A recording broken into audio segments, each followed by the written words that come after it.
Hi guys, welcome back to a new episode of Trading Basics. Today in this video, I'm gonna show you how you can stop your trade on MetaTrader 4's account.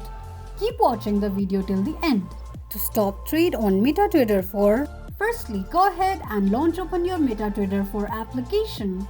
Make sure that you're logged into your account and it will take you to the home page of MetaTrader 4's account. Click on three lines at the top left corner of the page. From the displayed option, click on Trade. Now to close your trade on MetaTrader 4, slide the trade that you would like to close to the left side. Tap on tick mark and from the pop-up, click on Delete. Since I don't have any trade history, I'm not being able to do so. But if you do, you can easily stop your trade on MetaTrader 4's account quickly and easily just in few steps. If you have any thoughts or queries, let us know in the comments section. Don't forget to subscribe to our channel. Also press the notification bell icon so that YouTube will notify you whenever we post a new video.